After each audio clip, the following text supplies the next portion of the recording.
ایک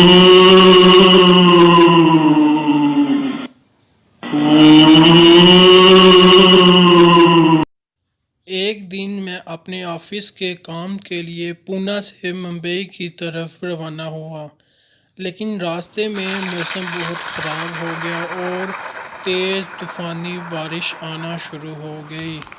میں نے سوچا تھا کہ میں آج رات ممبئی پہنچ جاؤں گا اور صبح اپنے کام بخوبی سر انجام کروں گا، لیکن راستے میں تیز طوفانی بارش نے سب خراب کر دیا۔ میں نے جب دیکھا کہ اب آگے جانا ممکن نہیں ہے تو میں نے سوچا کہ پاس ہی کسی ریسٹورنٹ میں رات گزار لیتا ہوں اور صبح اپنے آفس چلا جاؤں گا۔ تو میں نے ایک طرف اپنی گاڑی کو روکا اور دیکھا کہ کوئی گیسٹ ہاؤس مل جائے۔ اس کے لیے میں نے سوچا کہ کوئی آن لائن ہی گیسٹ ہاؤس بک کروا لیتا ہوں۔ میں نے online guest house search کیا تو مجھے ایک گیسٹ ہاؤس ملا جو پاس ہی میں واقع تھا۔ یہ گیسٹ ہاؤس جو کہ ہمیں کھانا بھی دینے کے لیے آفر کر رہا تھا، تو میں نے اسے پسند کیا۔ یہ جوہری گیسٹ ہاؤس ذرا درختوں میں تھا اور طوفانی بارش کی وجہ سے اس میں رکنا ممکن تھا۔ جب میں اس کی طرف جا رہا تھا تو مجھے اس کا بورڈ نظر آیا، جسے دیکھ کر لگتا تھا کہ صدیوں سے اسے صاف نہیں کیا گیا۔ جوہری گیسٹ ہاؤس کے بورڈ کے اوپر ایک تیر نظر آ رہا تھا جو جوہری گیسٹ ہاؤس کی طرف جانے کا اشارہ کرتا تھا۔ میں جب جوہری گیسٹ ہاؤس کے پاس پہنچا تو یہ دھندلا سا لگ رہا تھا، جیسے صدیوں سے اس کی صفائی نہیں کی گئی۔ چنانچہ جوہری گیسٹ ہاؤس ہر طرف درختوں سے گھرا ہوا تھا اور بارش کی وجہ سے صاف نظر آ رہا تھا۔ میں نے اپنی گاڑی جوہری گیسٹ ہاؤس کے سامنے کھڑی کی اور زور سے ہارن دینا شروع کیا۔ ہارن کے بعد جوہری گیسٹ ہاؤس کا چوکیدار ہارن کی آواز سن کر میرے پاس آتا ہے، اور میرے پاس چونکہ زیادہ سامان نہیں تھا تو اس نے میرا لیپ ٹاپ کا سامان پکڑ لیا اور بیگ اپنے ہاتھ میں لے لیا اور مجھے ہال میں جانے کا کہا۔ ہال میں جاتے ہی سفید لیبراڈور بندھا ہوا تھا جو کہ بہت خوبصورت تھا۔ مجھے چوکیدار نے بتایا کہ یہ جوہری صاحب کی بیٹی کا ڈاگ ہے اور اس کا نام ٹائسن ہے۔ میں نے اس کا نام سنتے ہی ٹائسن کے پاس جا کر بیٹھنا پسند کیا اور اسے ٹائسن کہہ کے پکارا اور وہ میرے ساتھ گھل مل گیا۔ میں نے بھی گھر میں لیبراڈور رکھا ہوا تھا۔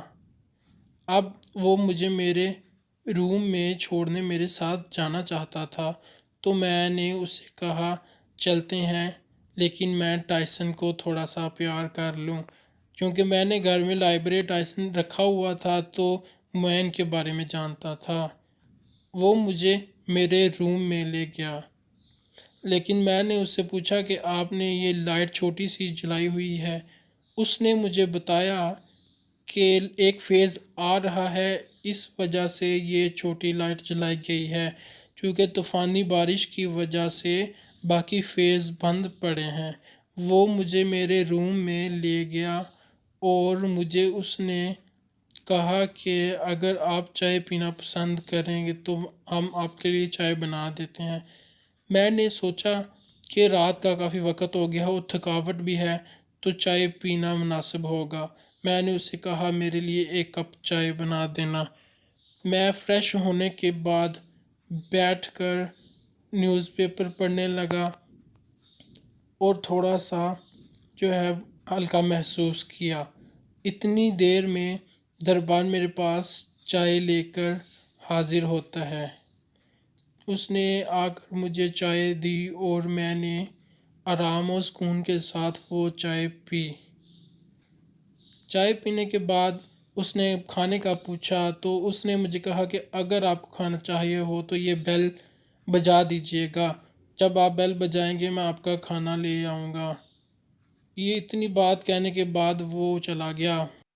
تھوڑی دیر بعد وہ میرے پاس واپس آیا اور کہنے لگا ہم لوگ رات 10 بجے یہاں سے چلے جائیں گے، تو لہٰذا آپ نے جب کھانا کھانا ہو تو بتا دیجیے گا۔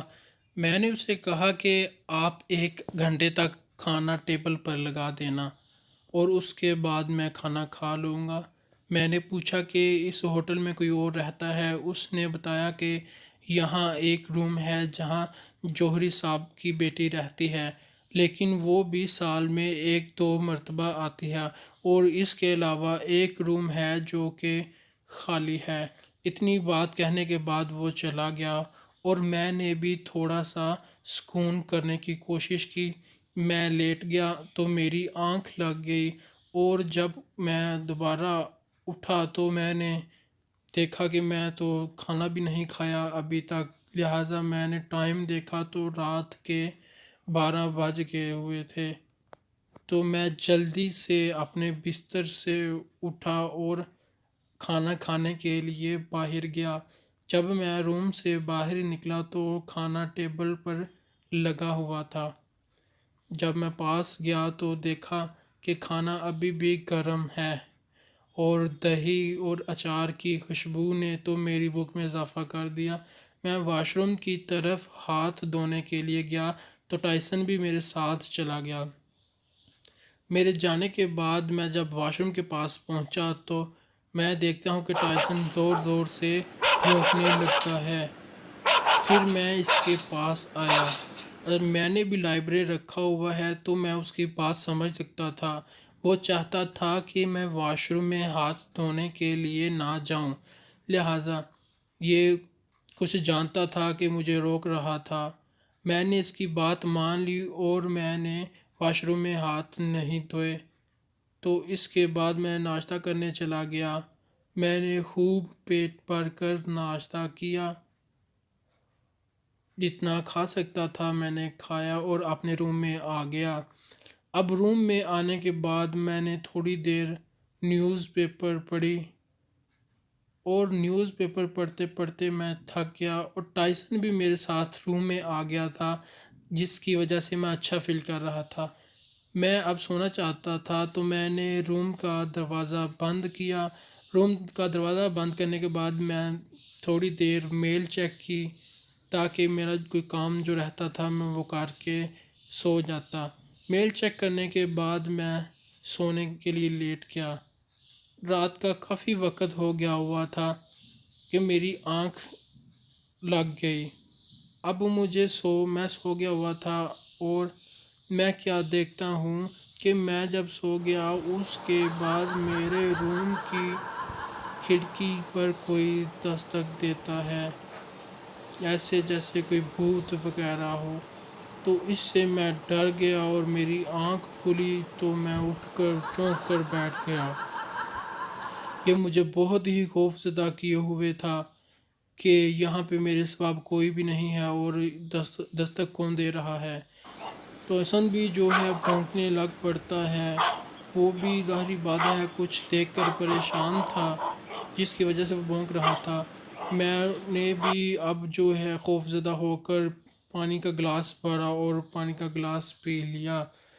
اتنے میں مجھے پانی کے چلنے کی آواز آتی ہے، جو کہ واش روم میں چل رہا تھا۔ میں جاتا ہوں اپنے روم سے باہر نکل کر، تو واش روم میں جا کر دیکھتا ہوں کہ وہاں پانی کا نل جو ہے وہ کھلا ہوا تھا، تو میں اسے بند کر دیتا ہوں۔ بند کرنے کے بعد میں دیکھتا ہوں کہ باہر ابھی بھی بارش جو ہے طوفانی بارش لگی ہوئی ہے، اور ابھی تک بارش تھمنے کا نام نہیں لے رہی۔ میں واپس اپنے روم میں چلا جاتا ہوں اور وہاں جا کر سونے کی کوشش کرتا ہوں، لیکن مجھے نیند نہیں آتی۔ اب دوبارہ کوئی آ کے دروازے پر دستک دیتا ہے۔ دروازے پر دستک جب دی جاتی ہے تو میں بہت خوف زدہ ہو جاتا ہوں، اور ٹائسن زور زور سے بھونکنے لگتا ہے۔ ٹائسن زور زور سے بھونکنے لگتا ہے جب تک میں اٹھ کھڑا ہوتا ہوں۔ ٹائسن کے ساتھ میں بھی خوف زدہ ہوں کہ اس وقت کون ہوگا، رات کے اس اندھیرے میں بارش کے موسم میں کون آئے گا۔ ٹائم کی اگر دیکھا تو میں نے 3 بج گئے ہوئے تھے۔ رات کے 3 بجے کوئی خوف زدہ چیز ہی ہو سکتی ہے جو اس گیسٹ ہاؤس میں ہے۔ وہ کبھی ونڈو کی طرف آتی تھی اور کبھی دروازے کی طرف، اس لیے میں نے ایک چھوٹی سی لائٹ رات کو آن رکھی ہوئی تھی۔ میں پھر سے سونے کی کوشش کرتا ہوں اور میری آنکھ لگ جاتی ہے، لیکن اسی دوران دوبارہ پھر سے ٹائسن بھونکنے شروع کر دیتا ہے۔ ٹائسن کچھ دیکھ رہا تھا جو میں نہیں دیکھ پا رہا تھا، تو ٹائسن جس طرف منہ کر کے بھونک رہا تھا میں اس طرف دیکھتا ہوں، لیکن مجھے اس جگہ پر کوئی بھی نظر نہیں آتا۔ اس کے بعد ٹائسن میرے ساتھ آ کر بیٹھ جاتا ہے اور میں بھی اس سے اچھا محسوس کر رہا تھا۔ میں اس کے سر پر ہاتھ پھیرنا شروع کر دیتا ہوں اور سو جاتا ہوں۔ وہ بھی آرام سے میرے پاس بیٹھا رہتا ہے۔ صبح میں جب اٹھ کر دیکھتا ہوں تو کافی وقت ہو چکا ہوتا ہے۔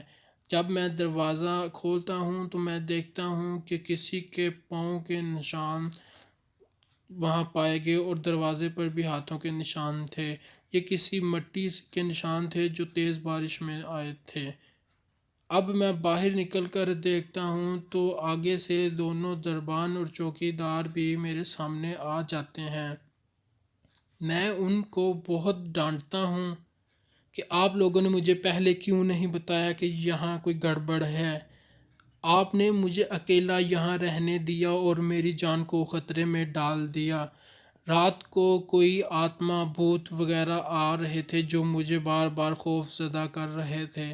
میں نے یہ ساری بات ان کو بتائی اور وہ حیران رہ گئے، لیکن انہوں نے بھوت وغیرہ کا انکار کر دیا۔ انہوں نے کہا کہ ایسا کچھ بھی نہیں، ہم نے آج سے پہلے ایسا کچھ بھی نہیں دیکھا، یہ ضرور کوئی آتما ہوگی۔ انہوں نے بتایا کہ ہو سکتا ہے، ہمیں رات کو فون آیا تھا کہ جوہری صاحب کی بیٹی کار ایکسیڈنٹ میں مر گئی ہے، تو کہتے ہیں کہ وہ مرنے سے پہلے جو ہے اپنے گھر والوں کو ملنے آتے ہیں، تو لہٰذا ہو سکتا ہے کہ جوہری صاحب کی بیٹی رات کو آئی ہو اور وہ ٹائسن سے ملنا چاہتی ہو۔ اس کی ایک کار ایکسیڈنٹ میں موت ہو گئی تھی اور اس کی آتما گیسٹ ہاؤس میں آئی ہوگی۔ گیسٹ ہاؤس میں جوہری صاحب کی بیٹی کی آتما کس سے ملنے آئی؟ تو وہ اپنے ٹائسن سے ملنے آئی تھی رات کے وقت، جس سے ہم خوف زدہ تھے۔ لیکن میں یہ سب جاننے کے بعد اپنا بیگ پکڑا اور اپنے سفر پر روانہ ہونا چاہا۔ میں اپنا بیگ پکڑتا ہوں اور جا کے ان کو ان کی ٹپس دیتا ہوں۔ تو ٹپس دینے کے بعد میں چاہتا تھا کہ میں ٹائسن سے ملوں۔ میں پھر ٹائسن کے پاس چلا گیا۔ ٹائسن سے میں نے بہت ہی پیار کیا اور اس سے ملنے کے بعد میں واپس اپنی گاڑی میں سوار ہو جاتا ہوں۔ اپنی گاڑی میں سوار ہونے کے بعد میں اپنے سفر کی طرف روانہ ہو جاتا ہوں۔